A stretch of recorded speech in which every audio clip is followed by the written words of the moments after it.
All right, here we go. OverDrive, off and running. TSN 1050 on the TSN app, your home smart speaker, and up on TSN 4. Bryan Hayes, Frankie, Corrado. Feeling good on a Wednesday afternoon, Frankie. Feeling very good. Yeah, weather was good. Lots is happening. We're back in studio. Yes, we're back in studio. Our ladies down under taking care of business as well this morning. I love those early morning midweek World Cup matches. What kind of maneuver did you pull off this morning? I saw you tweet about it. Yes. Well, I actually, these are the things as you get older and as you become a parent, you realize this is where you find gratitude in yourself, right? This is where you become proud of yourself. Because I'm not really chasing dreams and goals anymore necessarily, Frank. No? Well, I don't know. I mean, yeah, sure, I want to continue to grow as a person, and there are things I want to do and I want to achieve, but it's not like when you're a kid and you've got all these crazy ambitions and you can do anything, which is the biggest lie anyone could ever tell you. You can do anything. No, you can't, right? You can't do anything, but there are things you can do. And as you get older, you got to focus that a little bit more, and you got to be a little bit more realistic. And kickoff was 8 a.m. this morning. So I'm up. My mother-in-law was at the house last night into this morning. She reminded me right at 8 a.m., said, throw it on. We throw it on basically as Katie McCabe is getting to the corner. She swings one in, an awful goal to begin the match. Ireland's up 1-0. So we watched the first half. It's pouring rain. Canada scores late, ties it up. I got to get my oldest to camp and my youngest to daycare, and I have about, what do I have, like 18 minutes to do that? Roughly, yeah. And I pulled it off to perfection. To perfection. I got my two kids where they were supposed to go. I walked back in the door, and they were kicking off second half. That's the kind of kind of stuff that you feel good about. That's the kind of stuff like you tell your wife that happened, and she goes, I don't care. You're such a such a loser. That's right. But that's like logistics is running through my head all the time, and it's probably running through your head all the time. And you're like, if I can pull these two things off in 15 to 18 minutes, it's going to make my whole day. And that's what you're fixated on. That's exactly what it was. Just only you get it within your own head. Someone else is going to be like, doesn't make any sense to me. No, they couldn't care less. Yeah. And nor would I expect anyone to care. But guess what? I don't care if you don't care. The only thing that matters, because I'm an old man now, Frank, and again, I don't have dreams and aspirations. Okay, that's what I've established at 4 o'clock on Wednesday. Yeah. I got nothing. What do I have? I'm trying to hit a clock so I can watch the match. Yeah. That's what I'm looking for. And listen, I love these tournaments in the summer, especially when they are overseas. It's going to be cool when the men come here in 2026 and it's prime time and it's in our backyard. That's going to be amazing. But the Jays are playing on the West Coast. You know, there's stuff going on in the evening, generally speaking, 12 months a year. Very rarely do you get a midweek 8 a.m. sports appointment. And the best, very rarely do you get that. You got the house to yourself. Yeah, exactly. My wife was at work. That's perfect. I think that's the highlight of it. It's like perfect. You got the house to yourself. There's snacks happening. That's right. Yeah, I made a coffee for the second half, put my feet up. I had no one in the house. You're right. Yeah. They were all gone. I think that's what you look forward to more than anything. Probably. The score may have been more irrelevant than I'm leading on to, but I'm happy the Canadians won. That's a big match. That's a big 3 points. And now they're playing. They're basically playing. You got to win every game. Got to beat Australia next, and you're playing the hosts. Like, it's going to be a wild atmosphere down there. But yeah, they look good in the second half, and that's a big win this morning. And Andi Petrillo will join us later in the hour. You got Messi playing again last night. Messi with a couple of snipes. I want to ask Andi. I feel she's going to be sensitive to this, but I think she'll also will give a clear-cut answer because she knows that world so well. Is there any concern, if you're MLS, that this guy is just going to embarrass your league? Like, is this going to be like McDavid playing in the American Hockey League? Is it going to get to a point where he is so dominant that the rest of the league is like, we got to find a way to stop this guy? Like, this can't continue because we're a professional league and people are making a lot of money here. Is he so much better than everyone else? The argument that I would make is that this guy torched some of the best leagues around the world for a long time. So valid. It should be expected that he comes in and torches MLS. I would actually be shocked if he didn't. Now, like McDavid level, McDavid's the best at his sport. So I expect that from Messi. If he's scoring a ridiculous amount of goals every single night and it looks like preschool soccer, then it's a different story. But I fully expect him to be the best player and that should be very, the case. very productive. Yeah. And I credit him for having that type of mentality because he's shown up and he's ready to work. Like he's out there playing. Like he's not dogging it and just, kissing babies and shaking hands and taking selfies with people. Like he's here to perform and he's a professional. And I think they took him out of the match last night. You see the stands just cleared out. Like there was a great video that went viral last night. I saw it this morning of people in the stands just saying, check, please. We're out of here. Sure. Like we came to see the big dog. Yeah. That's enough. Got our money's worth at that point. Great to see you. All good. We're out of here. Thanks for coming out. But, we'll ask Andi about that in about 25 minutes. And obviously it's been a great debut for Messi. You couldn't ask for anything better. I wonder what kind of stats McDavid would put up in the American Hockey League. Grotesque.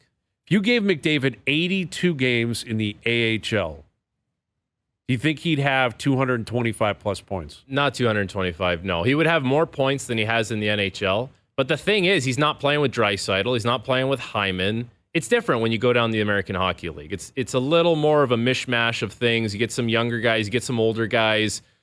I always explained it to people this way when I would make the jump between back and forth. NHL, it's easier when you have the puck because there's options. Everyone's in their spot. Everyone's doing what they need to do. It's harder to get it back in the NHL. AHL, you can get it back, no problem. There's times where you're on your own because he's not where he's supposed to. Like, so there's a little bit of that involved as well. But I have no doubt he would be way more effective in the American Hockey League. I can't believe we're even talking about this. It's the ultimate hypothetical. Yeah. What kind of statistics and what kind of damage would McDavid put up if he put together a full season in the American Hockey League? 185. 185. I think he'd score 80 plus goals for sure. Because there'd be nights where he'd do it on his own. Like, think about some of the guys he would burn past in the American Hockey League. Give it a little more credit. I'm not saying it's not a good league, Frank. Yeah. But there are guys specifically down there because they don't have the foot speed. Yes. They have the IQ probably to play in the NHL. Lots of guys like that. But it's like their foot speed, they can't get there. And against that cat, if he's gearing up. Dude, and he makes some of the best players in the world look terrible on a nightly basis. I want to see it just for one game. Like, in baseball where if you get injured, they send you down on a rehab stint. I need to see McDavid rehabbing in the American Hockey League. I need to see it. I need to see it. I want to see it. And I want to see his opponents mic'd up. I never want to see this happen. I want to see that happen. And I want to see the D pair he goes up against the most. I want to hear them mic'd up because I want to hear what that guy's saying when he's motoring through the neutral zone and the guy realizes he's not going to hold the line, and he's absolutely screwed. If you're that guy, you're hoping it's on like AHL Live, grainy feed off some like burner phone Nokia. Like those are some of the broadcasts you get in the AHL. Like that's what I hope. Yeah, if I'm that guy, that's probably what. Hopefully, no one ever sees this and they burn the footage. That probably would be what you'd be banking on if you were playing against him in the American Hockey League. Again, highly unlikely to ever happen. I can't wait for the tweets to come in. Why are you two morons talking about McDavid? Why not? Playing in the American Hockey League. Why not? And what kind of numbers this cat would put up. Listen, MLS, I got a lot of respect for MLS, but let's be honest, it's closer to the American Hockey League than it is the NHL. Of course. When it comes to professional football around the world. Yeah.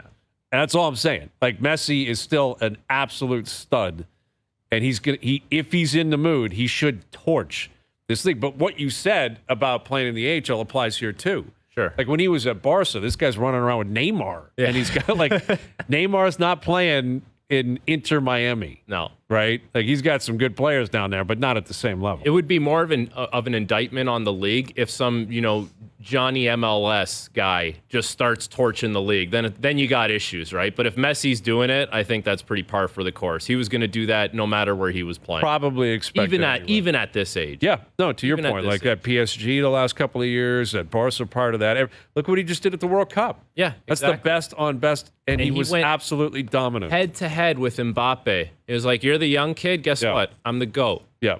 That was what a match that was. Unbelievable. Just an incredible back and forth. Yeah. So Andi Petrillo in about 15 minutes. We do have some hockey news today. We'll get into the Jays and what happened to them last night. I'm assuming a lot of people fell asleep. Possibly, between the top of the ninth and the bottom of the ninth inning, thinking, here you go, you got a 4-run lead. They're going to win the series at a minimum, go for the sweep on Wednesday. And then Eric Swanson, who's been getting torched lately, he's running out of fumes. Like, it's pretty clear. Like, he had a really good start, and his numbers have been really inflated through July. And even from mid-May, late May onward, his stats are not that great. And that's a really tough loss last night. That's crushing. People are hard on Schneider, and there's times that is applicable. But he's in a weird spot last night because he knows Swanson doesn't have it. He's going to go to Mitch White in that high leverage situation. He had to go to White anyways, but what do you do there? Like, you're damned if you do, damned if you don't. So he stays with Swanson. It just, he's got to be the guy that gets himself out of that jam. There can't be another answer out there. You're relying on it. I mean, he's going up there with the 8-9 hitters to start the inning, and when they both get on base quick, you realize this is real trouble. Yeah. Like, real trouble. And, of course, Mookie Betts did what he did, and then there were blunders around the field. Espinal, if you're going to be a utility veteran, you cannot make the mistake he made last night. Right. You cannot have a mental error like that. Or, I'm sorry, he shouldn't be in the lineup. And he's not an everyday player right now, but you have to be reliable if you're a veteran utility guy coming off the bench. He's not far off from being an all-star. Was he not an all-star last year? He was, and this is a guy who picked up, like when Semien moved on, he stepped in, and they were waiting for Biggio to do it, and Espinal took that spot. Yeah. And that was a great story. This year, the numbers are really terrible at the plate, and defensively they haven't been strong either. And last night, that's just a mental error. Yeah. It's a complete mental error. I saw a great tweet last night. It was just like, that is your Toronto Blue Jays season summed up right there. Yeah. But that's what it is. That's what they can get runs at times, and then the pitching fails them, and bullpen's been really good, and then it fails them last night. It's like you can't put your finger on what it's going to be at any given moment. You're probably right over the course of that, because in the top of the ninth, what was surprising is they got a big hit. Yeah. Like Jansen clears the bases with that double. He's been consistent. He's been outstanding for great. him, like considering what you expected out of him. But the point being is runners in scoring position, big moments. You know, how many times have we seen it even on this road trip where you're like, man, they couldn't cash that guy. They couldn't bring someone home. They get the run support. They get a buffer. And as you said, White was the only guy available. Romano wasn't available last night. He had pitched 2 days in a row. Yeah, right? exactly. And Mays had gone in the 8th. He was out of the, like, by that point, you're like, this is what we have. And are they past the point now of like moral victories? Because they do get a moral victory last night. Bo Bichette. Bichette had a big night. He needed that. But with the way that game finishes, you can't look. It's like crushing. These guys need to win games. Yeah, it's crushing. They need to win those games. It's a crushing loss. You're up 7-4 in the 9th inning against a really good team. Needless to say, I don't care if you're the Oakland A's, you got to win that game. And it's not just a one-off, because it's happened way too many times recently. It has. And it has recently, like in Seattle. Yeah. You know, they've lost games in the 7th, 8th, 9th inning. Their last 3 losses have been bullpen, back into the bullpen collapses. And even though statistically their bullpen's been good this year, it appears as if the high-end guys, Romano, Meza, Swanson, they're kind of starting to flame out a little bit, and they're probably running out of steam. Though there's a bit of a struggle, because every situation seems like it's high leverage or turns into high leverage very quickly, right? There's no just like cruising by for a couple innings and it's smooth sailing. It's like it gets to high leverage in a hurry, and it's like now you're in a jam. And there's some guys that are maybe not made for that moment that they have to go to because they have no choice. High leverage arms are incredibly valuable, and it's an intangible that you can find it on the stat sheet too. It'll be backed up on the stat sheet, but there's you got to be a different beast to take a ball late in a game and say I'm closing this. That's where you'd like Nate Pearson to have his stuff. Yes, right, to be in the bullpen and come out and throw smoke.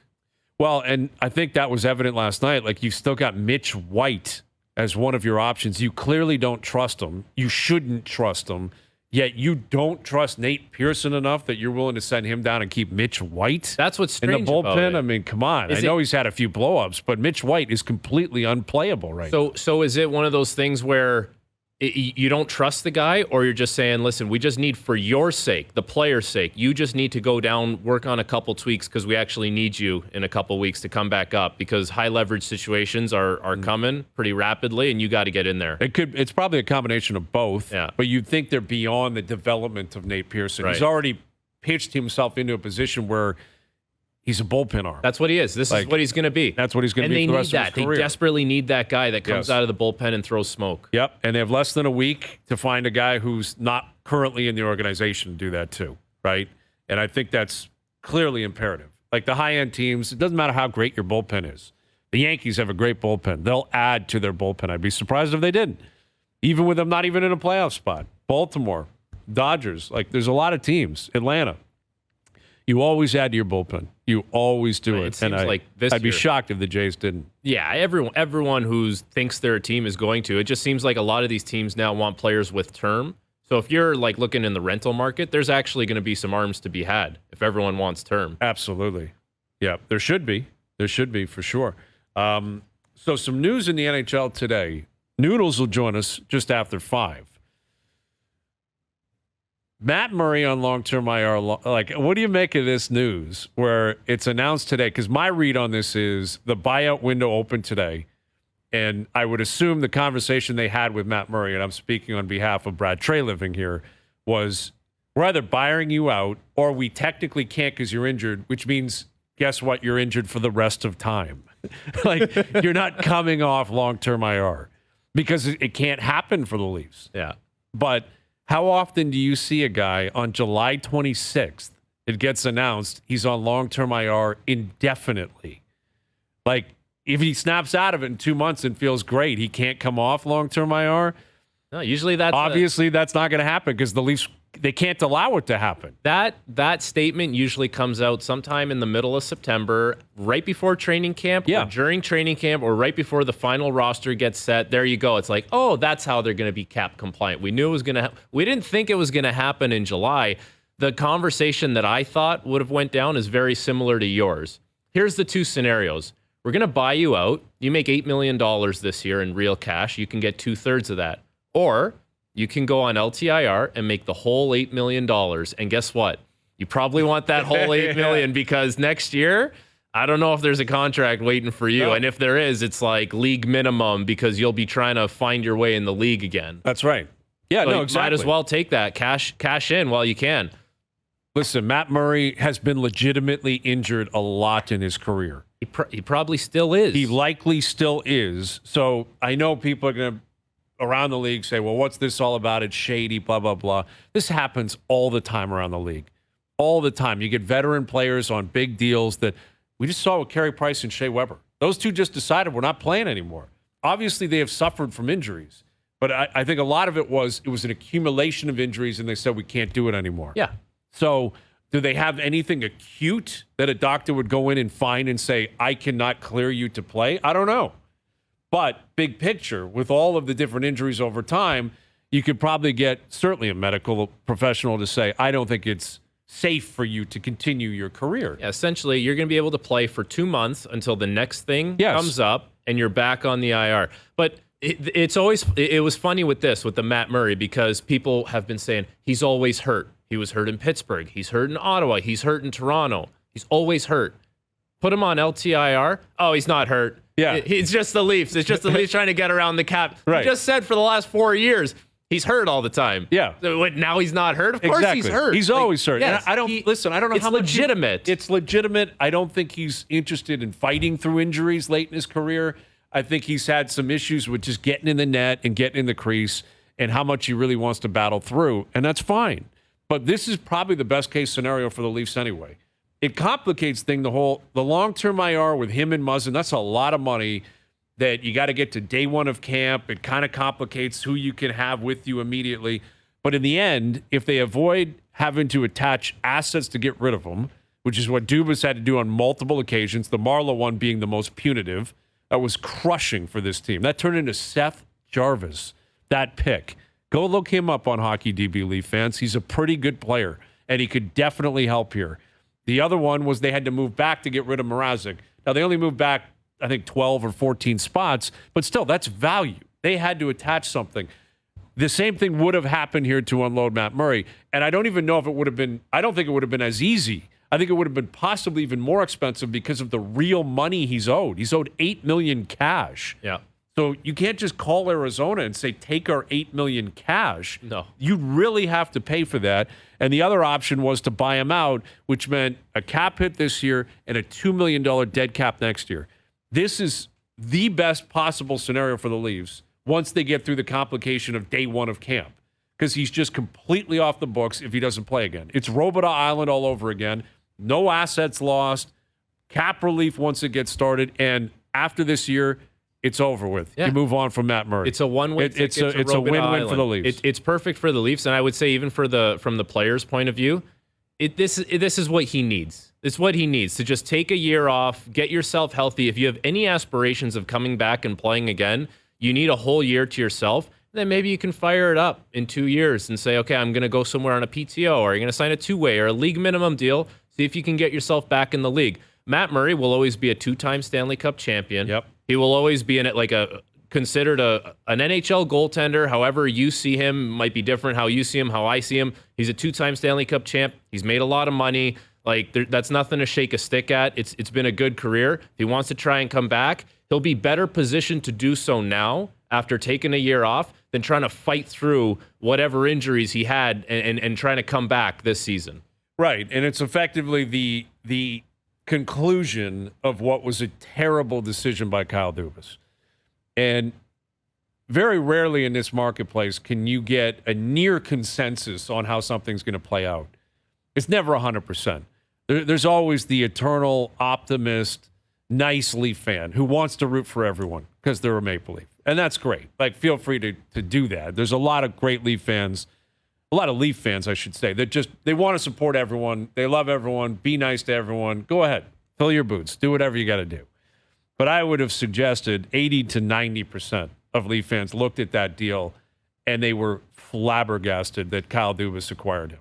You thought you were reading a typo, could or a not fake, believe it. Think you're seeing a fake account or something when you read that. By the time it happened, you knew it was coming because reports have been out there.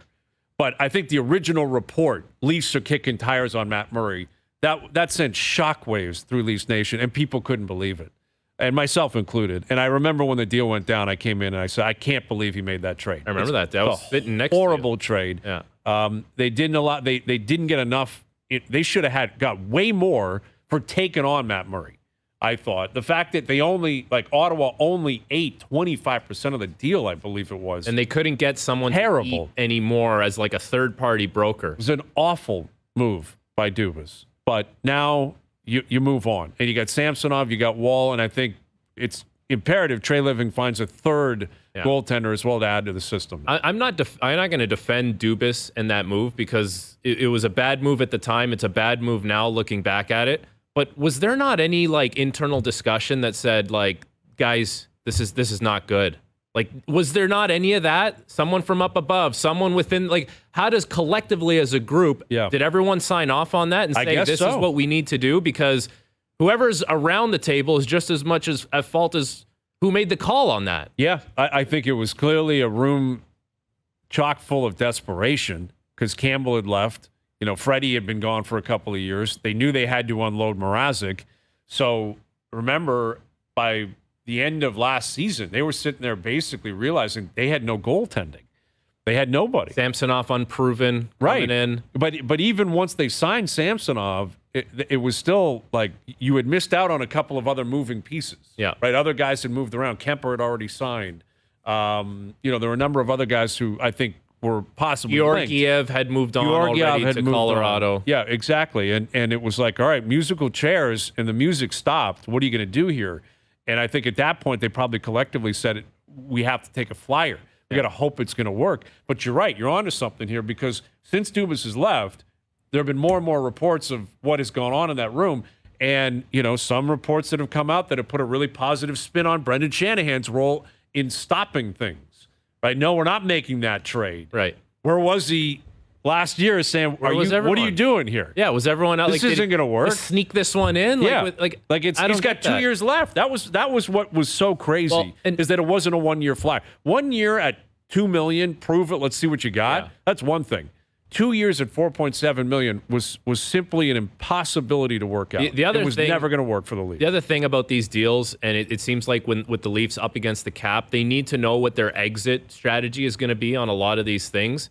I don't like. Were they banking on him being able to go on LTIR? Like, he for sure had a rap sheet, right? Where injury, all these years, like, you can use that and build an LTIR case. Ultimately, the player needs to agree to it, which in this case he obviously has. But like, was that a discussion that maybe they said, okay, well, we can maybe do LTIR in 2 years? Like, and we weren't thinking about it possibly at the time. Maybe it was we're gonna try it for a year. If it doesn't work out, and it doesn't work out on your end, because Matt Murray's been through a lot. Yeah. Like, he has been legitimately very injured. Yeah. And he's had a lot of things he's gone through. Maybe they looked at it and said, this guy gets hurt. He gets hurt all year. We're just going to go Long-term LTIR, IR. and it's not going to cost us anything. And then maybe everyone says, okay, we can stomach that. And that's where they're at. And, what had become abundantly clear by the end of the year was Matt Murray wasn't going to be a part of the team next year. Was it a trade, a buyout, long-term IR? Now we have the answer. It's long-term IR. Sebastian Aho got himself a big deal today, a long-term deal. We'll get into it later this afternoon. 8 years at $9.5 million. He's one hell of a player. He's a year out from UFA status. There's a couple of guys in Toronto that fit the same bill. We'll get into that and more coming up. Noodles will join us. Andi Petrillo coming up on the Messi effect, what he did last night, and what the Canadians did this morning, getting past Ireland. They are now, they have a win, they have a draw, and they're going into their final match of the group stage against Australia. So we'll start looking ahead to that with Andi. Frankie Corrado's in here. I'm Bryan Hayes. OverDrive continues, TSN 1050 and on TSN 4. OverDrive continues, brought to you by FanDuel, bringing you everything from the opening line to the final score. Canada with a big win this morning. Ireland up 1-0, like 3 minutes into the match from a corner kick. Like, that can't happen. No, and it was an awful goal to allow. It was a beautiful, like that Katie McCabe is unreal. Yeah. It just seems different than the Canada games that we've seen in years past. Like all that energy that they play with, and they're missing some pieces, right? But good for them to come back after that slow start. Absolutely. That's huge. They needed that. It was pouring. Like by the end of the first half, it was really, really raining. Felt bad for Lindsay doing the hits and the they were grinding. Yeah, they did like the halftime and the post game hits with the umbrellas. Yeah, that was tough. Yeah, like rain probably is the worst thing you can broadcast in, I would think. And like, we have Andi on the line. I feel like I remember Andi. Was it MLS Cup that was here in December and freezing? I feel like Andi was outside and it was like minus 15. But at least you can bundle up. You can get heaters, right? If it's not snowing or not raining, I think you can handle the cold. Andy's done it all, though. So why don't we just go right to the source here? Here's our good friend from CBC and OneSoccer host, Andi Petrillo. Andi, go ahead and answer that. What is the worst possible weather condition you can broadcast from? Oh, I mean, I was in the tundra when I was in Calgary last year, where it was minus 42, and I was covering snowboarding. There was nowhere to go for help.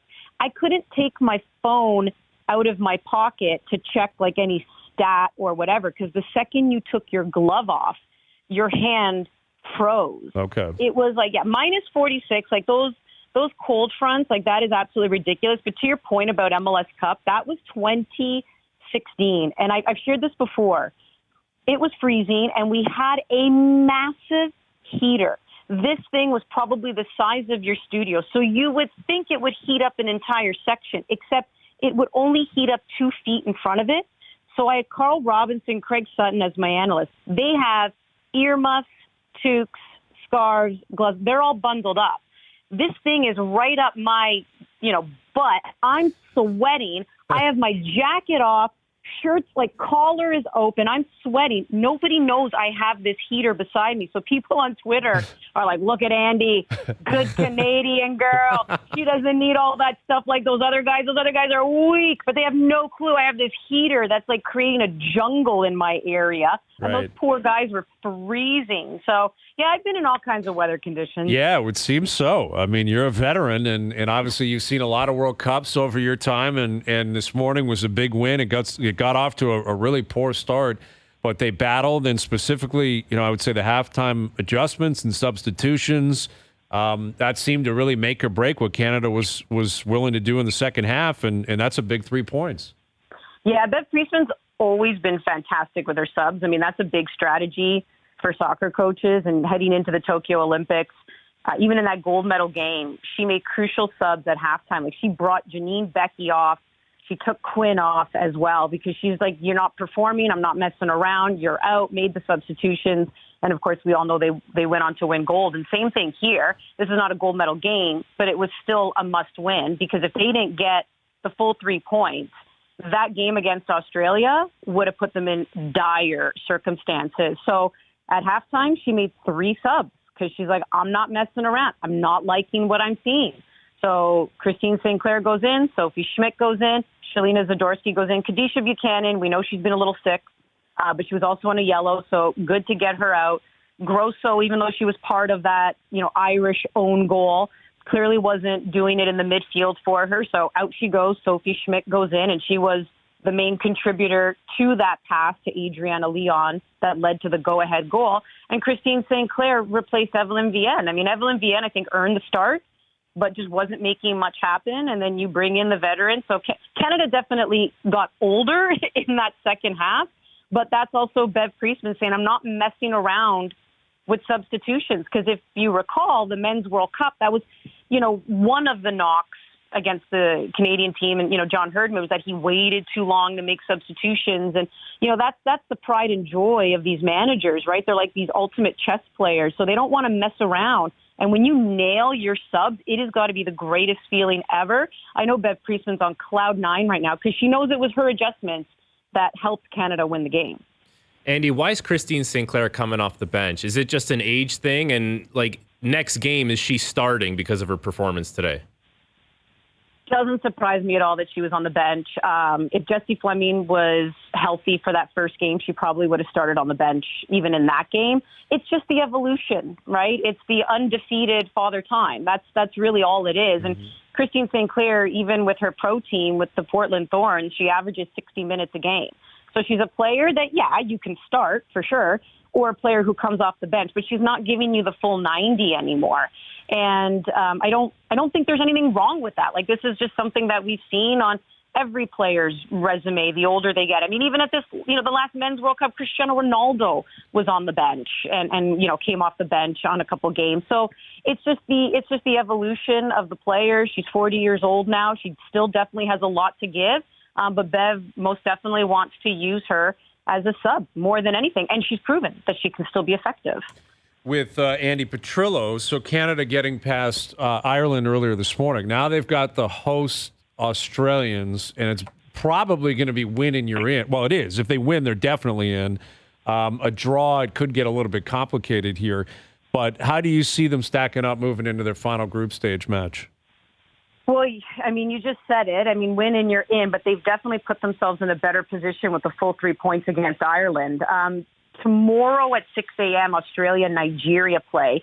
Things get really spicy if Nigeria finds a way to beat Australia tomorrow, because then you're in a situation, too, of winning and scoring goals, because it can come down to goal differential. But this was called the group of death for a reason, because, we knew it would come down to that final game. I mean, obviously Ireland is out, but you still have 3 of the 4 teams fighting for a spot into the knockout stage. So I would say that this was a good win. Like, this is a day where people should be breathing a sigh of relief, but by no means does it put Canada in the driver's seat. They still don't necessarily control their destiny in many ways. So, especially again, like I said, if Nigeria pulls off a victory tomorrow morning, yes, win, but now you got to score goals. So it's all that math stuff that I never really wanted to get into when I got into sports, but it's still going to be very tricky for them in that final match. Andy, what's the identity of this team, best case scenario? Because they've had a slow start today. They had a slow start in the first game, and something flipped a switch here, and they kind of turned it on. But if they play their best game, what's that going to look like on the pitch? For me, it all starts from the goalkeeper, Kaylin Sheridan. It's no surprise that well, first of all, give credit where credit's due. Olympic goals are not easy to score. That was stupid. If I'm Katie McCabe, I'm like floating like Jesus on water. I mean, that goal was spectacular. First ever goal for Ireland at the World Cup as well. It doesn't get prettier than that. But I mean, Kaylin Sheridan kind of looked a little nervous even in that first game against Nigeria, then a little bit here. And then, you saw the switch flip. You saw the reigning goalkeeper of the year for the NWSL. And when she has that confidence, the back line has extreme confidence because this is what this team is known for. Their identity is they are stingy defensively. That is how they won Olympic gold. So when you know that you can shut opponents down, build out from the back, and create these runs on the flanks, then, Canada is looking dynamic, and they have to score by committee. The W Championship last summer, which acted as a World Cup qualifier and Olympic qualifier, they had, goals from like 6 different players. Majority of them were midfielders. So this is a team that needs to find a way to score by committee as well. But it also just starts with that confidence. When they know they're building up from the back, when they know Kaylin Sheridan is at her best, you feel it permeate throughout the rest of the team. And I just saw that with Sheridan. It felt like after that goal, they all huddled. Still looked a little shell-shocked. I mean, who wouldn't? You give up a goal in the 4th minute, and it's a beauty. But they bounced back. And I think a lot of that confidence you could see coming from the back out, because this is what they're known for. Their identity, I would just say, is strong defensively. With Andi Petrillo. So Messi has arrived, and he's made early statements. We saw it his first match on Friday night. That was incredible. He closes the game on that set piece, and then scores a couple last night. And we were discussing this earlier, and you're probably the perfect person to answer this, Andi. You've covered the sport for so long. You have such a connection to MLS. If he dominates, like how much domination is too much? In other words, like when does it get to a point where maybe the league is like, this is kind of embarrassing if he completely dominates? Like, is that even possible? Because it's Messi, I would say no, that's not possible, because Okay. that's what he's expected to do.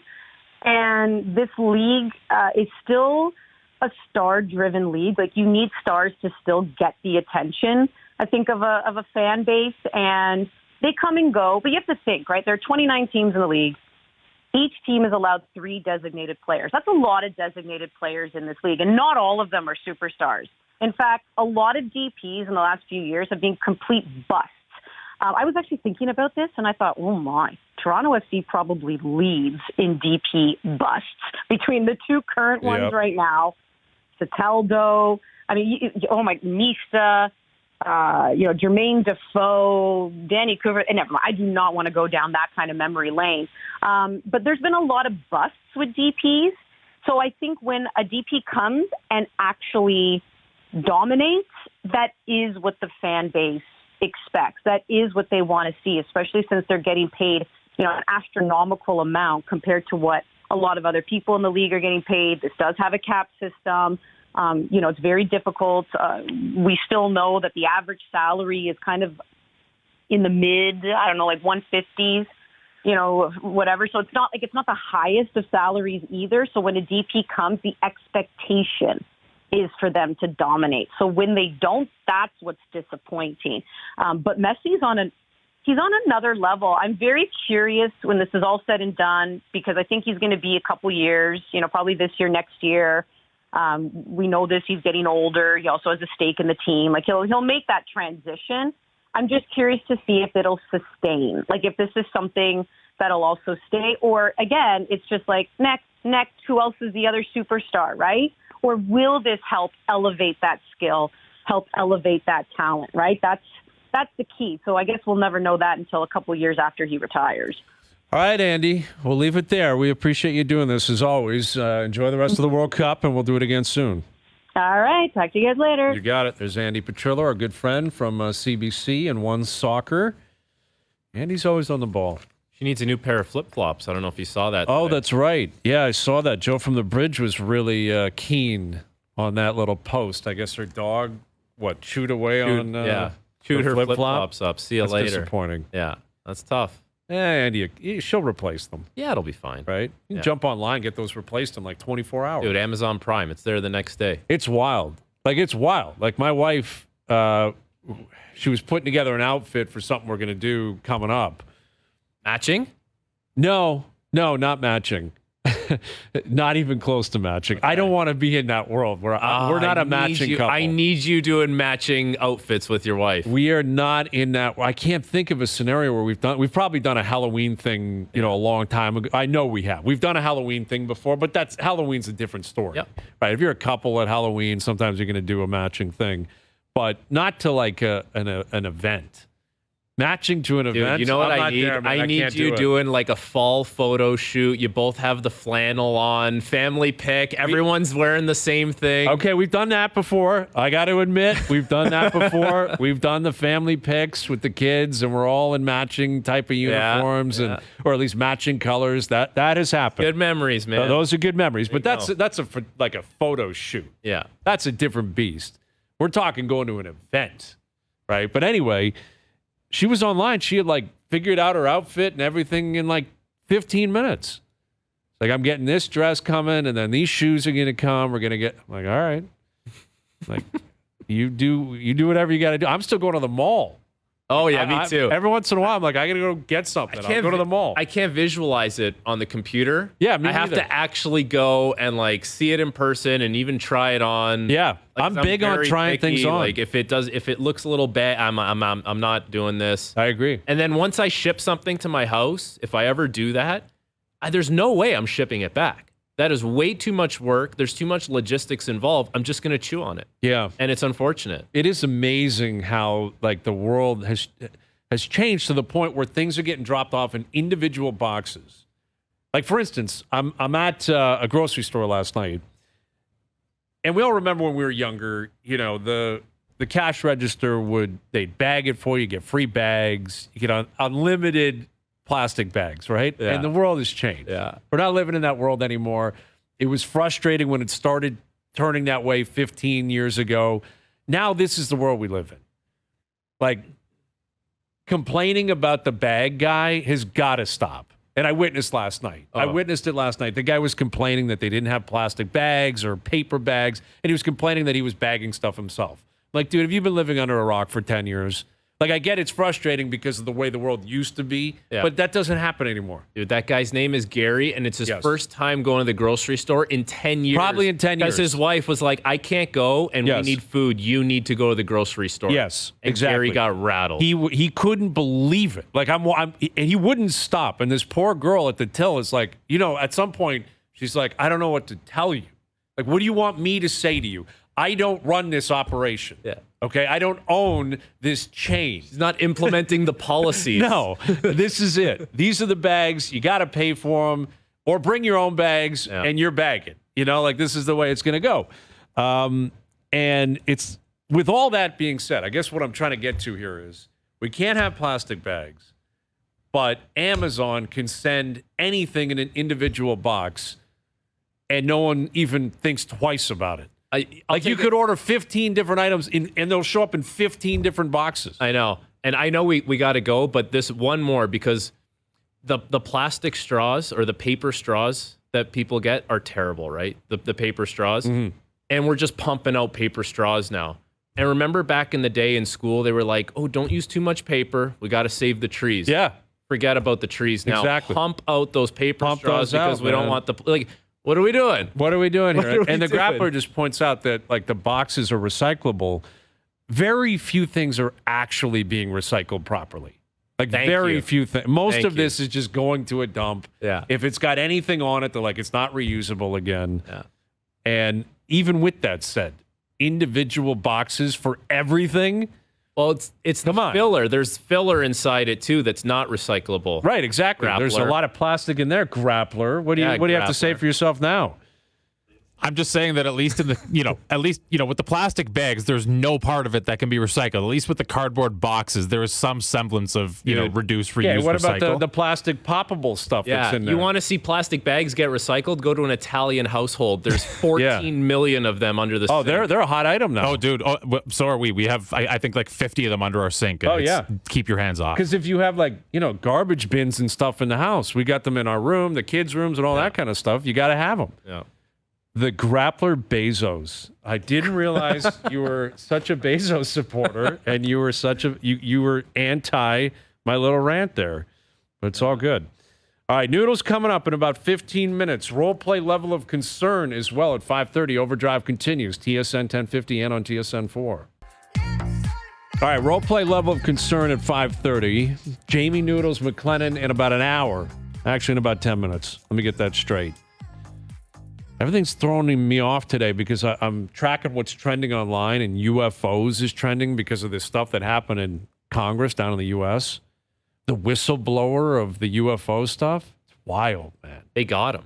Like, they have aliens now. According to this guy. But right? they Like, we said just believe the whistleblower. I don't want to be a conspiracy theorist, but I don't know. Like, who is this guy? I thought they said it under oath that they are in possession of aliens. Oh, he did. Yeah. We have the clip. We'll play the clip later. Okay. Now, this guy's under oath. Absolutely. Saying they have, the U.S. government has got, I believe he said, like, effectively aircraft and, like, life forms in there that are not so human. Many questions. I want to see what they look like. I have so many questions about this. What are they feeding them? I don't know. That's what, like, it can't be like that movie, Judgment Day. Right. Remember how stupid that was where they had the aliens? That movie was so dumb. Like, are they staying at the Ritz, the aliens? Yeah, exactly. Where are they? Where is there a tent city of aliens somewhere? Have we set them up somewhere?